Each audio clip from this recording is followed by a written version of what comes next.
Hey, Howard Jacobson here on this Valentine's edition of The Thoughts in My Head. So I just finished reading To Sell is Human by Dan Pink, and he made a beautiful distinction that I'd never considered before. And let's start with that. And what he said was he hates upselling, but he loves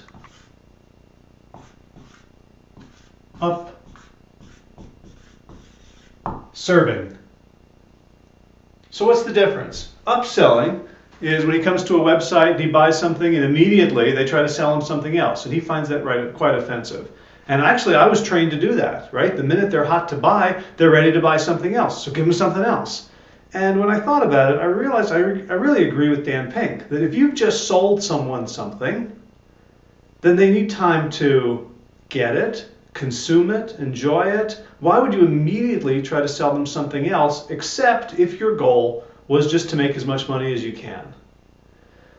So that got me thinking in a broader sense about why we're in business, about what the real motivation is. So I prepared this handy dandy little chart here, and we'll start at the bottom with the prime directive. So if your prime directive in business is to make money, you're going to basically be operating out of a lust mentality. Lust is all about what's in it for you. So here, your strategy is upselling. The more you can sell someone, the better. The more value you can get from them, the better. The more money you can get from them, the better. Now, this makes perfect sense if you're doing AdWords, right? Because here's how AdWords works. Here's the Google search results page. Here's the search term. Here is some ads. Here's some more ads. And down here, fewer and fewer are the organic listings, right? So if you want to be up here, the top area of ads, you got to pay a lot of money for that. That's the prime real estate. If you want to be higher up here, you got to pay for that. If you want to be down here, you got to pay less, but you still got to pay more than the poor schmucks on page 2, 3, 4, and 5, right? So the more you can afford to pay, basically, the higher up in the ranking you go. Now, I know that's not the only part of the algorithm. The more clicks you get, and a couple other factors, but basically the more clicks you get per 1,000 visitors, per 1,000 impressions rather, the higher up you are here as well. But basically, Google says, who's going to give me the most money? Which advertiser is going to be worth the most to me? They're going to be up here.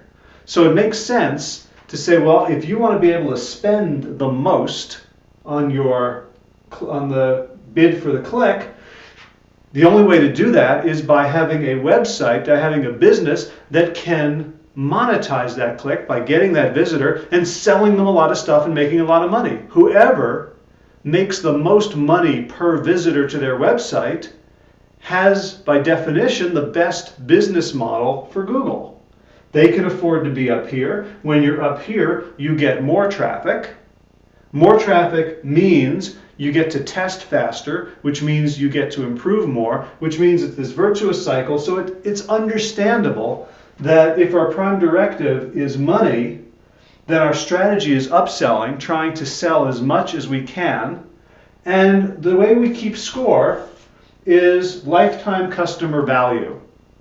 So that whoever can upsell the most over the lifetime of the customer, so you may even take a hit on this first click, you may even lose money on the first couple of sales, but as long as you can keep selling them, more stuff, that your loss leader on the front end will be more than made up for by the lifetime value of that visitor to your business over time. So this makes a lot of sense, except we can do the same thing. We can achieve the same metrics, but turning things slightly on their head. So what if our prime directive was not money, but love? Right? Valentine's Day. What if it was love? What if we served our clients in order to serve them, in order to give them what they wanted? What if we thought about them so deeply, cared about them so much, that the goal of our business is to serve, just the way you would serve your beloved. You would think about what kind of gift they would want. You would think about how they want to be treated, what meal, what vacation, what experiences. what stories you could tell that would fill their heart. How could you serve them? That's what we think about when we're in love, right? When we're in lust, we think about different things. We think about maybe seduction. We think about short-term things. We think basically about our own needs. And of course, that's what this is. This is my own needs as a business person. But if we move our prime directive from lust to love, then instead of upselling, we're upserving. We ask a different question. We don't ask, how much money, how can I get more money from this person? We ask, how can I provide more value? How can I give them more of what's important to them, more of what they want? How can I enrich their life? How can I make their life more wonderful? Now, before you say, well, you're suggesting that we just give everything away, I'm not. Because if we're upserving, we want to be able to do it sustainably. If you love someone, you don't just want to give them something for a day or a week or a month and burn yourself out and have no more. True love means taking care of the source of that love, which means taking care of yourself as well. Which means you need to be sustainable.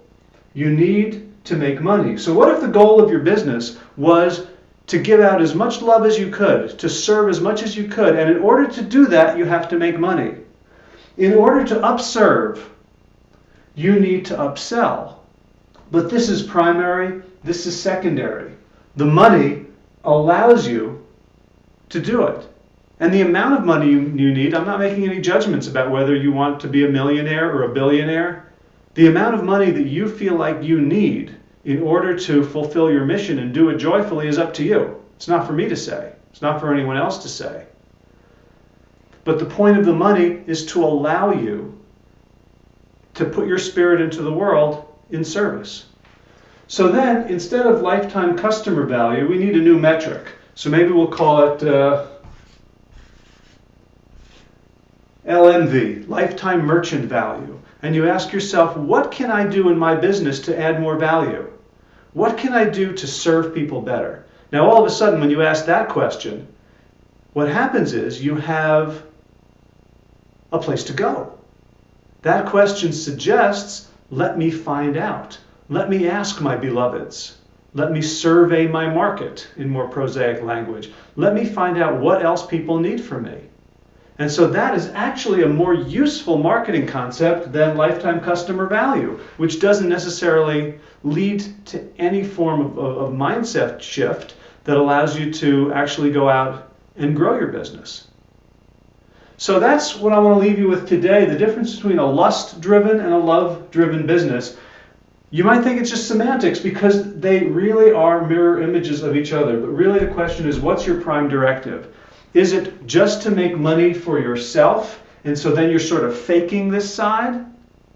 And after all, I got nothing against money. Money bought this camera. Money bought this cheapo whiteboard. It's a useful thing.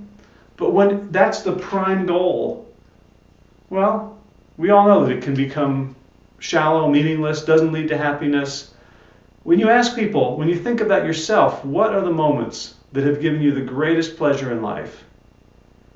Typically, you'll find that they've been in service to others, helping other people, being appreciated, being thanked, being loved, and just giving of yourself in a way that matters. So if that's the true goal, then you can still have a very successful business. You can still have a very successful AdWords-driven business. And I would argue that this energy is actually going to make you much more attractive and much more successful in the long run. So that's it for me. Happy Valentine's Day, and I'll see you in the next video.